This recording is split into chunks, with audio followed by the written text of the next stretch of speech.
Who wants to ride a sled with stock graphics? Not us. Use SledSend 4 for 20% off a discount on Arctic FX graphics. They'll bring your vision to life with hundreds of designs and endless customization options. Your sled will stand out whether you're on the trail or in the backcountry. So hit the link in the description and customize your wrap and use SledSend 4 for 20% off at checkout.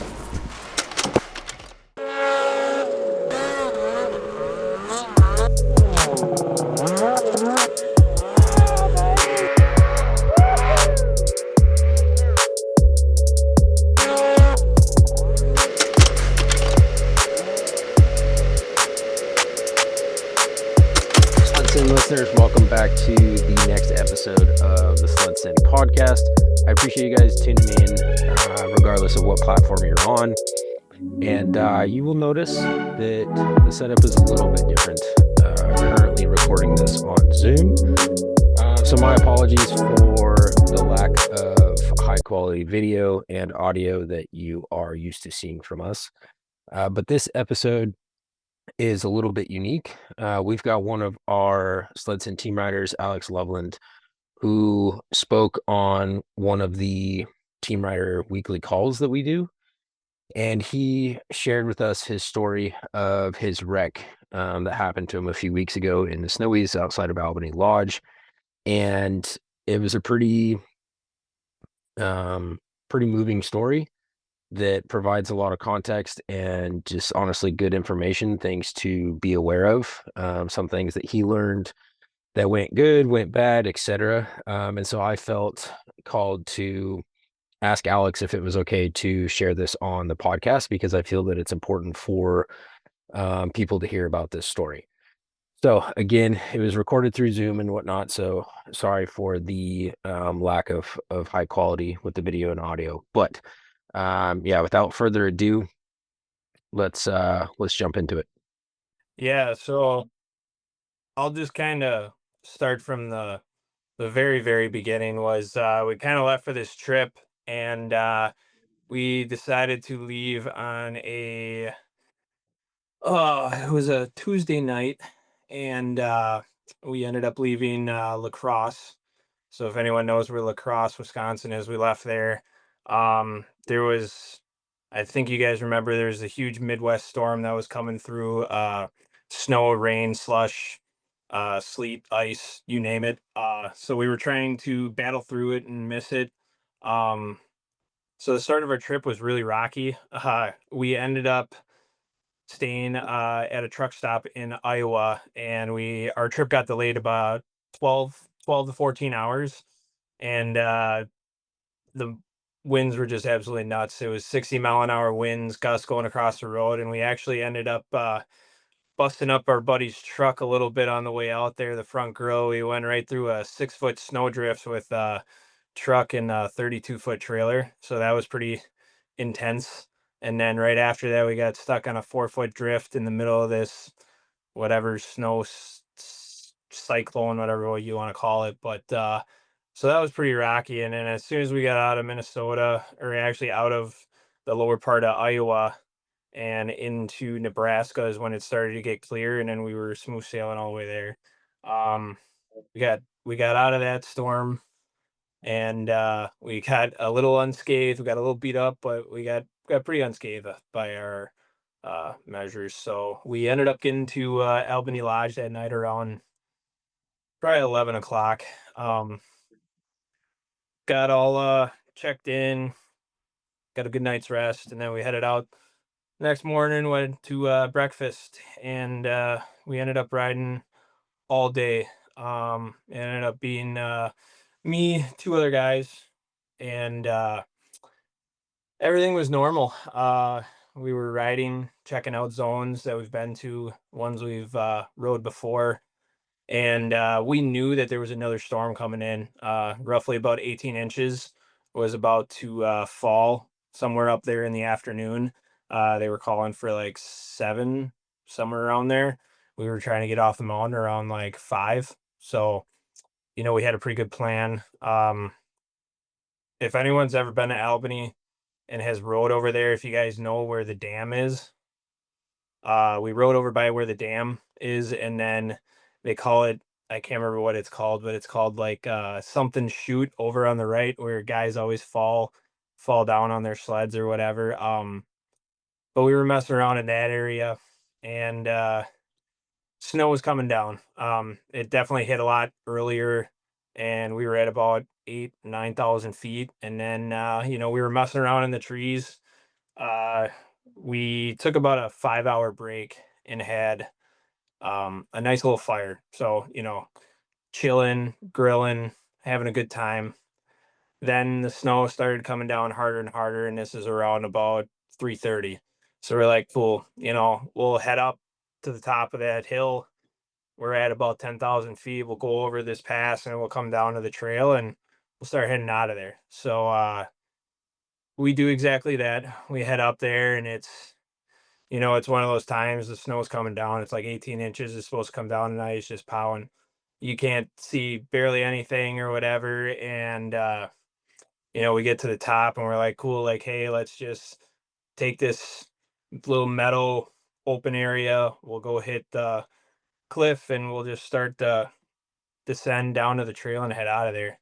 Um, so after we kind of met up and did that, uh, we always have a buddy system where you're always looking back at your buddy, checking every, 2 or 3 seconds, making sure he's back there. So I was the last guy in line, two in front of me, and everybody's done it. We're just zooming back and forth, and we're just hitting pillows, and everything's normal. And while everybody zigged when I zagged, and I should have zigged. Um, I hit a pillow and snow came over my hood. Couldn't see anything. It was like normal. You come back down on the other side of the pillow, except this time, as soon as I hit that, I became weightless. And when I became weightless, I was like, oh shit. And I was like, well, there's a lot bigger pillow or rock or whatever. And because it was nuking, it was a little bit hard to see. And uh, I remember counting in my head. I was like, oh fuck, oh fuck, oh fuck, oh fuck. And then bang.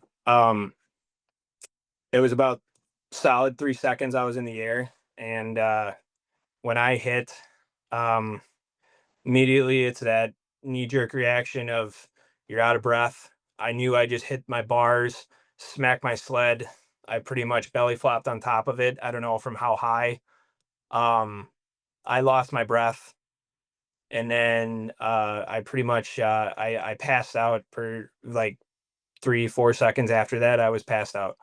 I had from what I can remember, it was this weird like dreaming God moment. I was looking over myself standing there, and I'm like, why am I dreaming? Like I should be snowmobiling. I'm like, what the hell? I'm like, this is dumb. Wake up. And then snap of fingers, it was like I wake up and I'm looking at the snow and I'm moaning. I'm just and I'm looking at the snow and I can't move. A lot hurts. My head, my neck, my back, my chest, my gut, uh, my lower back, and my ass. They all hurt. And within a couple seconds, all of a sudden, I heard a can shut off next to me, and it was our buddies, and they said that they looked back after about 2 or 3 head rows, and they didn't see me, and they turned around, and started searching for me, and they found me. They got me up. I When I was in the snow, it was all red all around there. I must have busted my nose. I'm actually missing a chunk of my nose, and I must have hit it so hard that it just started profusely bleeding. So I had red snow all over me, red in my helmet. So they got me up out of there. I was obviously screaming in pain.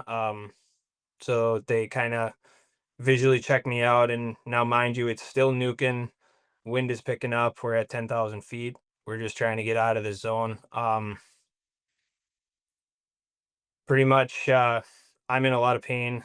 And they're looking at me like, you good? And I'm like, after about 10, 15 minutes, normally you get hit in the gut. You're like, hey, I'm good. I'm starting to catch my breath. And as hard as I hit, I knew something was not right. because I could not catch my breath. It was almost like I had a punctured lung. Um, Thankfully I didn't. Otherwise that would have been really, really bad, but it felt like I did. Now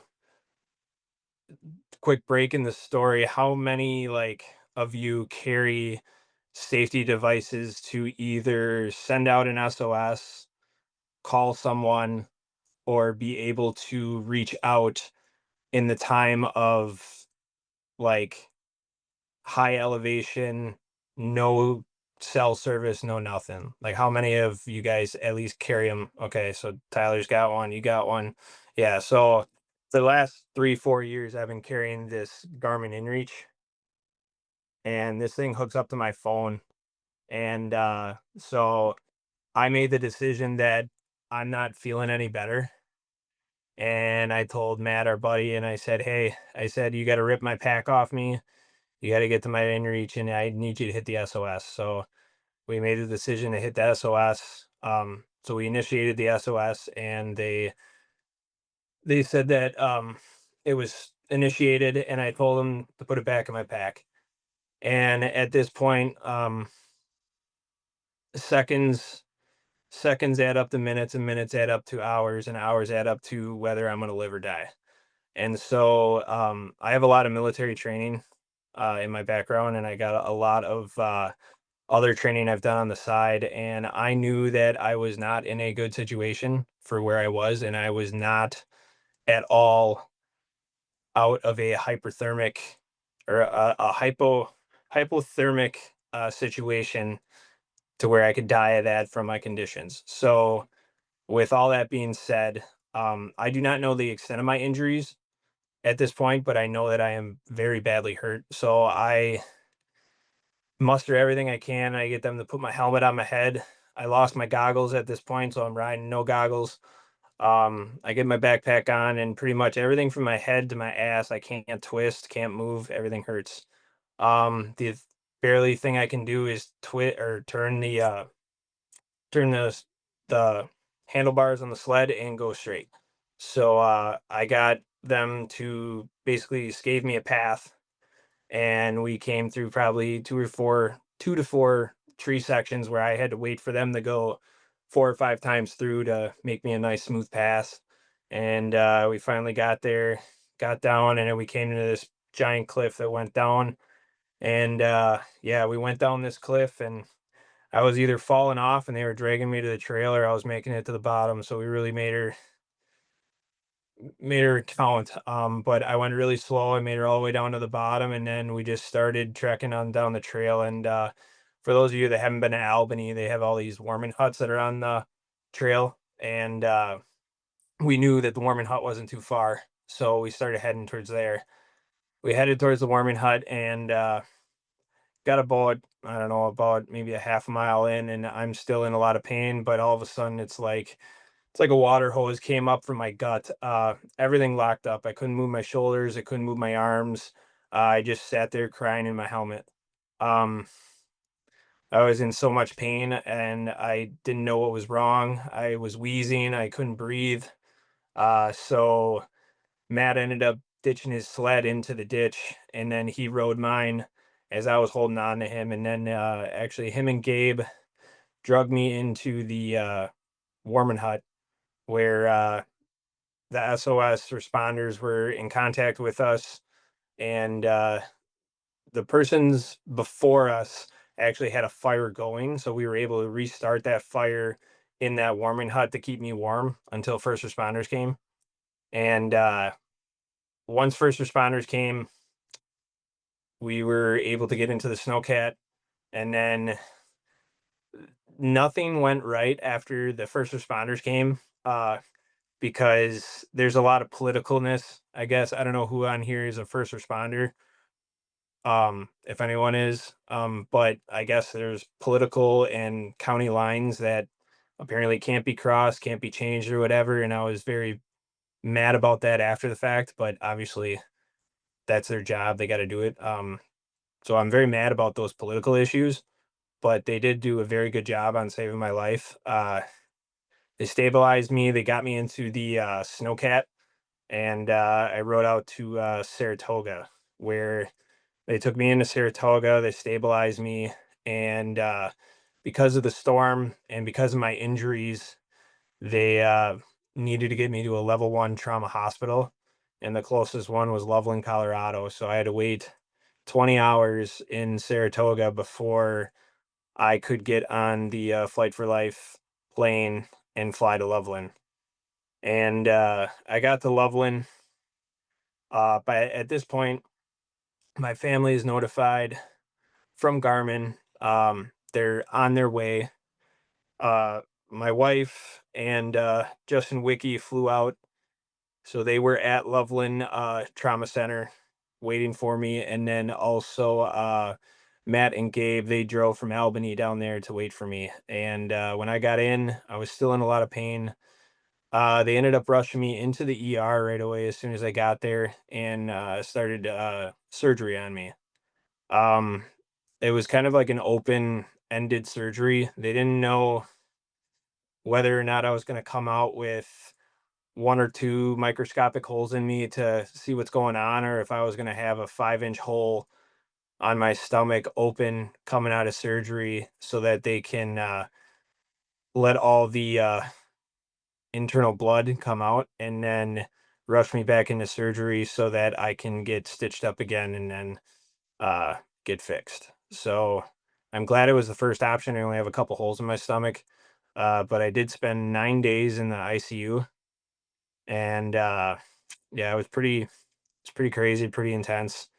The actual list of what was all wrong, start from like head to toe. I ended up breaking my nose, which that still hurts and is the worst right now. The way that I took the handlebars, I broke 7 ribs. I broke 2 through 5 and then 9 through 11. So pretty much my whole chest is broken, and breathing sucks right now. Absolutely sucks. Sleeping sucks. Anything of that nature sucks. The impact was so hard that it actually hit my liver and my spleen, and I have a level 5 laceration on my liver. So I didn't know it was that bad, but apparently it's the stage before your liver actually rips in half. So it's like one of the worst liver injuries you can have. Um, so that really sucked. And then I had a level 2 laceration on my spleen. And if the spleen didn't heal up in the first couple days, they were going to remove it. But thank God it healed up and I didn't have to go back into surgery. Then after that, we think that because of the time that I was in Saratoga, I actually developed a IVC thrombus, which is an inferior vena cava thrombus, which is a blood clot. So this blood clot is in my inferior vena cava, which is the main artery that goes to your heart and your lungs. So as of right now, I'm still sitting with a blood clot that's in my IVC, and I'm going to be on blood thinners for the next 3 months. And their biggest worry right now is I don't know if it's a cardiac arrest or a stroke or whatever it is, if it goes to my heart, whatever the technical term is called, or the other one is a pulmonary embolism where it could go to my lungs and shut off one of my lungs. So at the very moment, I'm on blood thinners for about 3 months at a minimum, possibly 6. Um, but it could have gone a lot worse, and it could have gone a lot better in certain ways. Hey, what's up, guys? We're here at Heydays, and I'm standing here with Dayton from Albany Lodge, and he's going to tell you a little bit about what they have to offer. Hey guys, so we're a certified Polaris Adventures outfitter located in Albany, Wyoming. We have 13 cabins and 9 hotel rooms. We offer a fleet of sleds in the winter for rent as well as in the summer of side-by-sides. If you guys are looking to do something a little bit different, we offer guiding, fishing guides, all of the above. At the end of the day, get dirty, get tired, stop in the bar and grab a drink, get bites to eat, have a good time. Heck yeah, and be sure to use SledSend 4 for 15% off the lodging and their entire rental fleet, whether you're here for the winter to ride sleds or in the summer for side-by-side. So yeah, yeah, I don't know who's, yeah, so what happened is Gabe and Matt ended up telling me that it was about a 10 plus cliff or pillow drop is what I fell off of, and I was only going 15 miles an hour or so, and like I said, we were coming out of a zone and couldn't really see. I'm never wearing yellow goggles again because the depth perception sucks on them. But I was wearing yellow goggles. I was thinking they were going to be, good. I could see better, they enhance and all that. And I mean, I saw a pillow and I just kind of, burped it a little bit, went over, and then I was weightless. So yeah, it was about a 10-foot drop off. And the worst part about it was the backside of that pillow was windblown. So it was all windblown, and what I landed on was hard pack or hard crust. So that didn't help either. Um, yeah, so it was a it was a pretty wild last 2 weeks I've had. I actually just got home on Sunday. So yeah. You wear a tech The, vest? so I don't wear a tech vest. So I've been actually wearing this one, which is Levette, but I will be looking at a tech vest after this. But with this vest, as far as my situation that I had, if I didn't have that on, I probably would not be standing here today. Now, even though this vest isn't the greatest, um, it's technically a dirt biking vest. Um, while it's not the greatest, it did do its job, and it did save my life. Uh, I am going to be looking at a tech vest, but yeah, I mean, exactly, Justin. It's better than nothing, and these safety items that a lot of people that I know don't even wear, whether it's a chest protector and, even making sure your helmet is fid locked when you go out for popping it up or whatever. I mean, how many guys pop up their helmet and then, forget to do the fid lock? Um, yeah, I guess if you guys have any questions, I'm more than welcome to answer them. This was just my experience.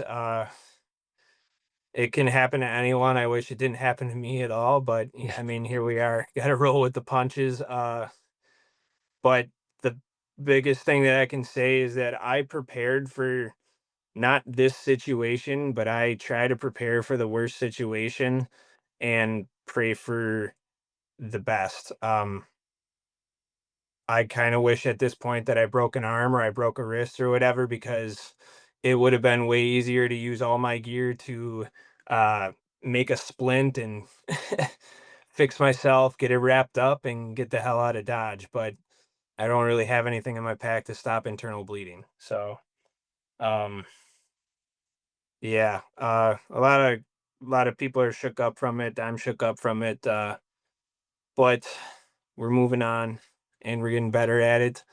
Um, there's a lot of things we're going to change on certain things, and there's a lot that we're actually just going to keep the same because there's really nothing you can change in those scenarios on certain things, whether it's, SOS and the timing they get there and whatever. But making those seconds and minutes count and assessing the situation you have at hand is definitely what saved my life, and making sure that we got off the mountain as quick as we could, no matter how painful I was in. Because if we stayed up there, I would have been in a hypothermic situation for sure. And then on top of that, it would have prolonged the time of the rescuers trying to get me, going up cliffs, trying to go through trees and trying to get to me. Um, being in an area where it was easily accessed for them to get to me was a huge time saver for my prognosis on if I was going to live. So, yeah, if you guys got any questions, I'm more willing to answer. I got a question for you, Sure. and maybe it's from a perspective that you haven't thought of yet. But what did you learn through this whole situation, especially being out on the mountain, pretty much being helpless, having prepared your whole life to always be like the guy in the oh shit situation, and now you're the guy that's hurt and can't do shit. Yeah. And it's just like, yeah, yes, no, yeah, I don't know, just take care of it. Because what What did you learn from that? So from what I learned from the situation is that um uh, the hardest part that uh the to learn from it, for from my perspective, the learning part would be more of just riding, to be more cautious in those, like, it's nuking situations you can't see, so you shouldn't be going fast more than 5 miles an hour. Just trying to get out to zones that know that there's not going to be rocks, trees, or whatever, and you have a clear path in front of you. Um, when it comes to like you said, and being the guy that's able to be prepared for the oh shit, and now you're the guy that's the oh shit looking at everyone else that doesn't know what to do. Um, this isn't my first time in that kind of experience. This is my first time in a snowmobiling experience, but I've been in these types of scenarios before where I'm not the guy hurt, but I'm also the guy trying to help. But when you're in those situations, I learned in one of them that one of them was with like a superior officer to me or whatever. He was actually a lieutenant, and being the guy that's hurt and being the most calm person in the situation dictates how that situation is going to go. Now, when I was hurt and I was in all this pain, I wasn't screaming, nor was I saying, "Oh shit," or "Hey, do whatever you got to do to get out of there." I, from my training that I've had and being in those scenarios before, I knew that if I didn't have a level head, the people around me wouldn't have a level head and wouldn't know how to act. Now, I also caught these people in that situation probably 2 or 3 times through this ordeal freaking out, and I, being the hurt one, was the one saying, "Calm down. We need to do this. We need to do that." Because they didn't know what to do. They didn't know where to go, and they wanted to wait there. They didn't want me to move or whatever and risk because of my neck. They didn't want a neck injury, and I knew that regardless if I had a neck injury, I wasn't making it out of there if we stayed where we were. And I forced them to say, "Hey, this is what we have to do, or I'm going to die." And Right. they listened, and we got out of there. So if there's any advice, whether you're the person that's hurt or you're the person that's not hurt, is to be as level-headed as you can and be in that fight response, because that's where I was. I've been in the fight or flight response more times than I've ever wanted to in my life, and being in the fight response, there's a lot of clarity and there's a lot of adrenaline. It's very hard to navigate your first couple times, um, but I'm not saying it's a good skill to have, but it is a skill. And being able to navigate and think clearly while fighting through the pain was one of the hardest things. And that was the biggest thing that I learned, is also um, scoping your group. Some of your group might put on a hard lead, or they might say like, "I could handle it in this situation," but sometimes you can feel that out, and that's where your group has to be honest on who can handle stuff like that and who can't. And that's where you got to thrive on those people in that group and say, "Hey, I'm making a decision, we're doing this and we're going, and we're not thinking twice about it." Because once you start second guessing, that's when you start rolling on the seconds into minutes, and then you start second guessing on the time, and then it starts to be an hour before you actually start moving. So, like the biggest, like you said, the biggest thing that I've learned from it is more of like the riding aspect of like when it's nuking, I need to be way more careful. I need to take way more time on like gauging my surroundings around me. The guys in my group, uh, I've talked to them and they've said it's a huge eye opener because none of them have Garmin inReaches. One guy wears a chest protector, one guy doesn't.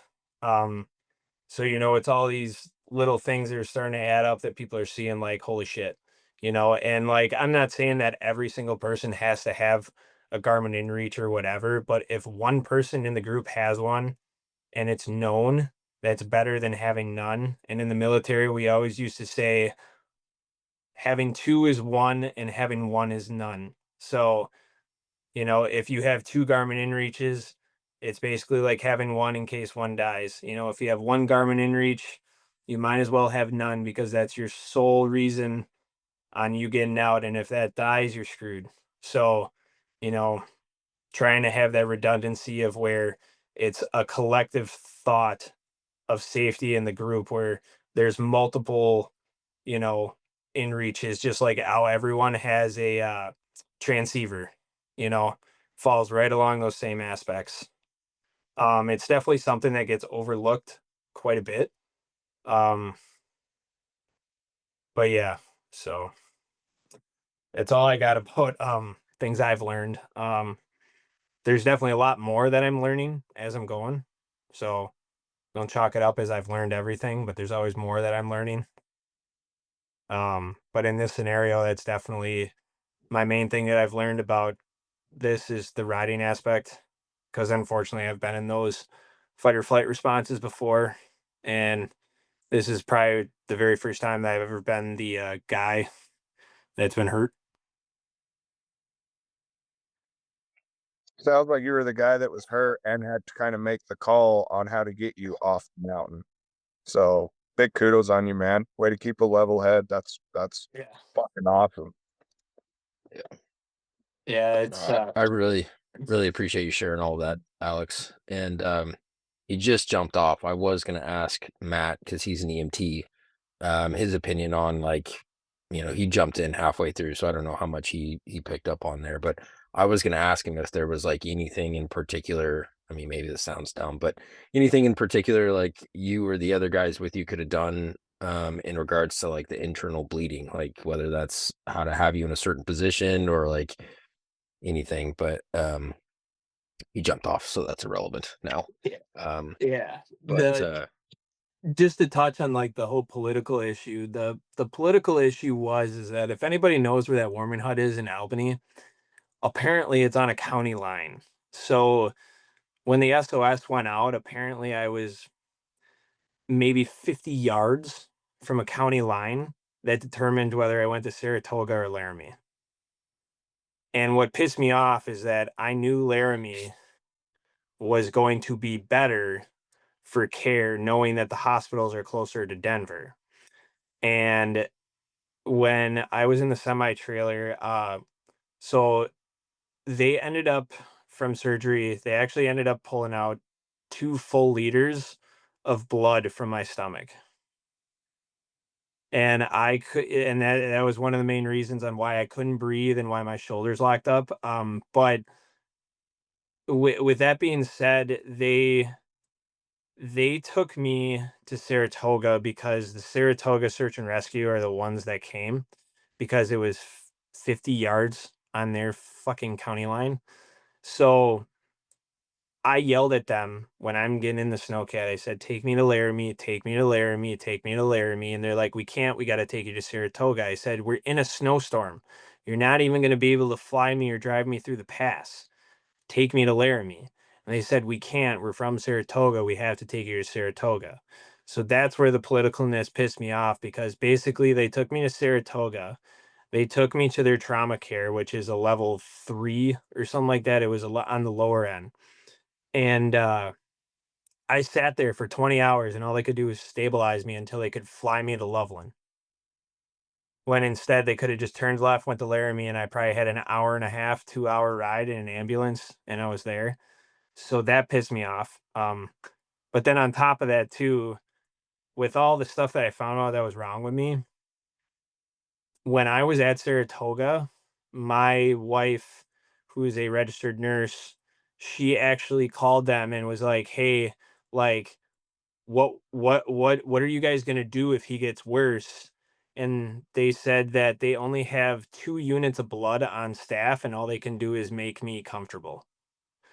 So if I would have had an issue in Saratoga where that blood clot would have moved or something for possibly a pulmonary embolism or whatever, they would have only had 2 units of blood, and I probably would have died in that hospital. So Wild. the politicalness of it is what really makes me angry about the whole situation. Um, because they could have turned left and not went to Saratoga, and I possibly would have not even had that blood clot. So yeah, that was the politicalness of it that kind of got me mad. But you know, I was also in a time of hurt. I couldn't really make decisions like that. So, but yeah, Sounds like a lawsuit, maybe. I wouldn't say a lawsuit. They're following their political guidelines. Search and rescue. There's nothing they did wrong. It was just more or less a moral choice. Do they go back to their Saratoga place, or do they go to Laramie knowing that they won't have to fly me out of the storm? Um, yeah, that's the only thing that annoys me about that whole thing is that. But other than that, I'm very grateful. The training that I had, the people that were there, the things that they did, I wouldn't be here if it wasn't for them. And you know, them picking up when I gave my absolute most where I just couldn't move anymore. Um, yeah, and yeah, I don't know where that Mac guy is to ask him if I should have done anything different in the trailer, but when I was in the trailer, Yeah, I'll talk to him. yeah, I couldn't lay down because I was gasping so hard for breath. And I just sat there. They stripped me off of everything because I was sweating. I had pain everywhere, and I was like, doors were open. I was trying to cool down. I was probably running like a super high body temp. I was just moaning, groaning, crying, freaking trying not to die and pass out. And it was tough. I almost passed out a couple times, but yeah, and then they drugged me like a horse on the way to Saratoga, and that did absolutely nothing. They gave me fentanyl, morphine, everything under the book they could give me, and yeah, none of it worked. So I was in that much pain. Hey, it's Robin Cook with Truck Boss Decks. Just wanted to show off our 8-foot Truck Boss. It's 100% aluminum, made in America. You never have to take it off in the summertime. A year-round use, dry and secure storage underneath. Yeah, absolutely. And be sure to use SledSend 4 on the website for 5% off to upgrade your adventure to Truck Boss Decks. For everybody listening to that, does that change your guys' perspective on like maybe what you guys would change or do differently, or getting an inReach, or what's anybody else's opinion or thoughts on that? That that does open your eyes to like who you ride with too, though. Like I feel like you need to have that core group of guys that you ride with that are like your ride or dies pretty much. Like, lack of a better term, just like because I was out west during the same time I saw the the Instagram stories like from Matt, I think, and Justin posted that you got in an act that you were involved in something. And I was in Rabbit Ears that same week. I was like, oh like dang. But I crashed my sled nowhere near that, like, but I like messed up my knee, and everybody's like, oh, just like tough it up and ride. Like I couldn't ride my sled just to like have fun.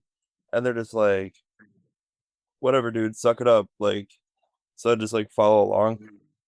Opens up my eyes, like if people like, they don't give a shit like over something like that. If something major like Alex's story would have happened, I don't know, like that would not have been the group of guys to be with, I think. Like They probably wouldn't even turn around. like yeah. Well, and I think that comes to levels of riders. When you're out riding, I mean, just being aware of the levels of riders that are around you. You know, are they looking back? Are they keeping track of other people? Or do they got music on in their headphones and in their own world? Yeah. Uh, and just being self-aware and knowing who you're riding with and their backgrounds, I think is huge. I was gonna ask, was there a pre-safety ride meeting before you guys left? Yeah, so we did transceiver checks. We talked about where we're going. We talked about the routes that we're going. We talked about all the areas we were riding. And as far as like the safety checks and all that, we just kind of have that mentality of like we always stay within eyes reach. Like you're always looking for when we're traveling in zones, we're always looking back for each other, even on the trail. Like, on the trail, guys get ahead of you or whatever, they get 2 miles ahead or whatever. But we always have it where, like, if you lose sight of the guy behind you, you just stop on the trail and you wait, you know? So, like, having that general mentality of not losing sight of your people in your group. And, like, whoever's been out to Out West Sled Fest, and like, unfortunately, this year when I went for the vibes. I had gallbladder surgery, so I wasn't even able to ride, which kind of sucked. But I went out there for the vibes anyways. I was still freezing my ass off out there. Um, but like Boondock, they had 50, 60 people in their group, right? And then that Jordan kid, he's he's deaf, but he actually had an accident out with them where he flipped end over end on his sled and he ended up cracking a rib and I think tearing his MCL where he actually hit another sled. So like that is a direct situation of kind of what happened with mine, just not to the obviously internal bleeding thing, but he could have had that. He cracked a rib, he tore his MCL, and yes, he was able to ride out, but like they were at least able to make that determination of was somebody going to hit the in reach call to get them off the mount? Was somebody going to have to ride him out? Um, the only thing that's scary about those situations is that there are 40 people in that group. How are you going to keep 40 people within a 200-yard area? That's the scary part about those groups. So Yeah, like there are like 40 people. yeah, but like Justin was saying though, is like gauge your group, gauge the riding capacity of each people, and have just like inevitably the general consensus of safety while riding. Whether it's looking back to make sure your buddy's there instead of going to hit this pillow or whatever that your buddies aren't even actually like looking at you, you just go right over by them and say, "Hey, I want to hit this. Like, let's go hit this." Um, and yeah, like I'm just blessed to have the people that I was riding with at the time because they did a very good job. They listened. Some of them were starting to freak out, but being able to calm them down, even though I was in a lot of pain, they were able to do exactly what they needed to do to get me out of there. So, Yeah, that's probably my biggest takeaway from that is um thinking of the five core SledSend boys, like we all advocate to take Abby classes together and stuff, but to my knowledge, none of us have anything medical related as far as training is concerned. And it's always been in the back of my mind to do like a wilderness, EMT training course or something. But this kind of brings it to the forefront because like what if, we're all taking this situation that you went through and relating it to ourselves, right? So what if I was out there with Jeff and Jose and Shay and Kobe and that happened to me or that happened to Jose, right? Like nobody out of the five of us has any kind of medical related training. Um, and so for me, big takeaway there is like the importance of, if not all of us, at least a couple of us, do something, whether that's with Matt, that has, he's an EMT and is on the fire department and stuff. And so he's got some knowledge there, but, that's my big takeaway from it. So I don't know if anybody else wants to share their big takeaway, but we're getting close on time too, but I the believe. Oh, go ahead. Sorry. Oh, no, the only thing I wanted to say was, what Tyler's talking about, there's actually a company, it's called Avalanche Alliance. Yeah. Avalanche, or sorry, altitude sickness actually is what it's called. Altitude sickness, and it's actually a paramedic EMT that's out of Milwaukee, right where I work, and he puts on courses at Out West Sled Fest, Yellowstone. He travels all winter putting on these post rescue avalanche courses where he teaches you how to do level one trauma, uncontrollable bleeds, and broken bones and stuff for people after avalanches have happened and how to get them out. So he does these courses for free. Some of them are like, I don't know how much they cost. Some of them cost a little bit, that he puts on, but most of the time, sometimes they're free. I've been to two of his, not on the mountain, but in classroom, and they're super beneficial. So I if have you, this kit. yeah, and his kits are awesome. They have everything you need in them. They're very bare bones and small, but they have everything they need. Does he do any local stuff? Like, Local, probably he could put something on. Um, when I talked to him at OS Sled Fest, he's actually trying to push more of mountain, like, field experiences, because it's easier to show you in the field, out on the snow than it is in the classroom. It's easier to show you how to do things in the classroom, but effectively showing them in the snow is definitely better. I don't know. I can message him and ask him if he's going to do anything locally here with September heydays and uh what is it at the at the county fair? They got the snow show there. I'll see if maybe, because he's at the snow show in West Bend. So I wonder if he'd be willing to do a class for a sled send. possibly. I know he does classes at Out West Sled Fest on the snow in Island Park. Yeah. He'd be a cool one to have. Alex, you and I could have a conversation about that. Yeah. See if we can do something together. That'd be cool. There's, there's so much to learn. I forgot what they're called, seen those, not to, I mean, this would just be like an added tool.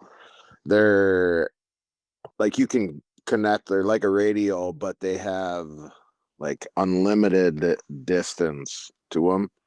I rode with a guy, that was at Rabbit Ears, and he was talking to his wife that was east of Denver. Yeah, so I have a Bearfang that can do the same thing. So this radio can talk, thousands of miles. Yeah, but it doesn't have that huge antenna. It only has Yeah. like, Yep. it's like the size of a BCA radio. It was unbelievable how clear it was. Yeah, so it uses repeaters. It basically is a VHF, UHF radio that uses repeater towers to talk. Garmin makes one too. Yep. They're pretty cool though. Oh yeah, yeah. They go quite a ways. Quite a ways. That's definitely another way you could reach out and ask for help. Yep. Well, dope. Alex, I told you when we were talking last night too, like I really, really appreciate you taking the time to share your story.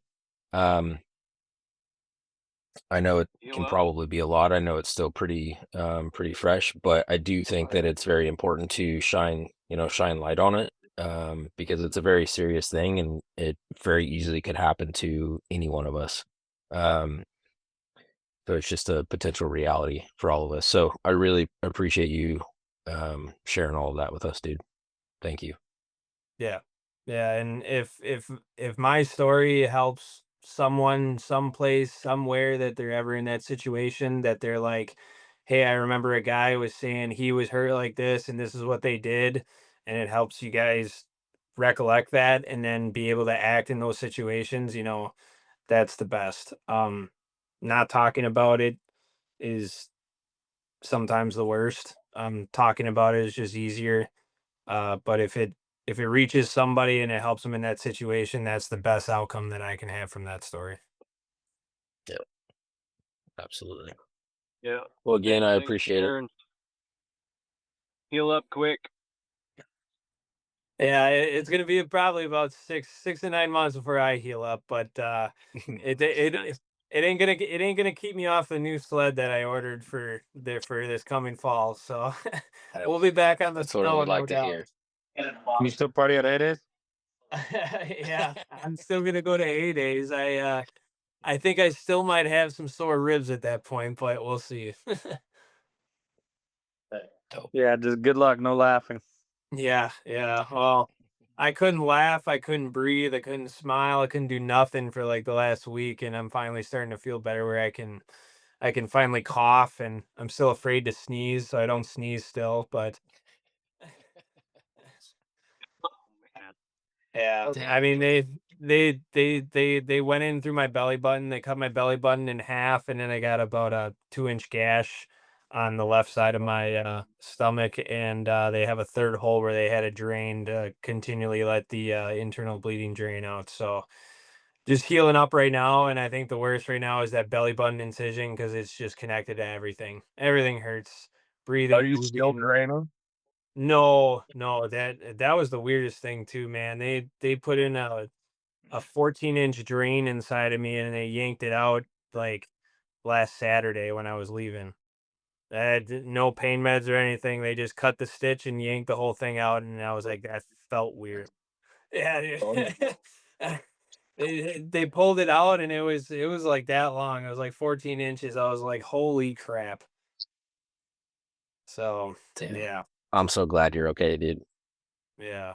I'm alive, and yeah, all I kept hearing from the nurses was, "I don't understand how this guy's alive. I don't understand how this guy's alive." The trauma surgeon's like, how is he able to ride off the mountain with a blood clot, a level 5 laceration, and all this shit?" And I'm like, I don't know. I'm just a tough son of a 'Cause you're a bitch. gangster, You know, dog. I don't know. Fuck I yeah. got red. I looked at him too, and I'm like, I got red hair. I don't know what to tell you. So did you break your sternum at all? Surprisingly, no, and actually they said that the chest guard was what prevented my sternum from actually breaking. It actually folded around the handlebars, they said, and then my ribs are what followed. So my sternum was actually the main thing that stayed intact, and the chest rig was actually what took the brunt of the blow. So yeah, I'm definitely gonna be looking into that Climb Tech Vest. But yeah, in the next couple days, I gotta email that company and say, yeah, your chest vest saved my life. So thank you. Maybe put both of them on. Yeah. Yeah. Yeah. Yeah. Both. Again, Alex, thank you. I appreciate it. Yeah. Do it right, you'll end up with a sponsorship. I'm not worried about any sponsorship. I just want to be able to ride. I want to make sure That's this doing blood it clot right. goes away. That's doing it right, baby. That's Yeah. doing it right. Yeah, I want to make sure this blood clot goes away, and then I don't have to worry about that at all. And then everything else is a couple broken bones that just got to heal up. Can they do like a transfusion to get rid of that or anything like that? No, because it's too close to my heart. It'd be too invasive of a surgery, and unless I have a pulmonary embolism or something with my heart, where all of a sudden I'm having like a cardiac arrest, that's when they go in. So pretty much blood thinners until the clot breaks away enough that it's reabsorbed in my body. Or you have a heart attack? Yeah, one of the two. So, Fucking time bomb. Jesus Yeah. Christ, dude. yeah, man. So, living life right on that fine edge, Yeah, yeah. Talk about living on the edge, bro. Fucking A. Yeah. Yeah. All right, Yeah. boys. Well, I appreciate it again, Alex. And if you guys need anything from me, as always, hit me up. If not, then we'll talk to you guys next Tuesday. Much appreciated. Thank you. See you, boys. Have a good one. All right, SledSend listeners, thank you guys for listening to this episode. Again, like I said at the beginning, I hope the audio and video wasn't too terrible. This is obviously not usually how we do our podcast episodes, but again, I felt that Alex's story and his message was super important and crucial to publish onto the podcast.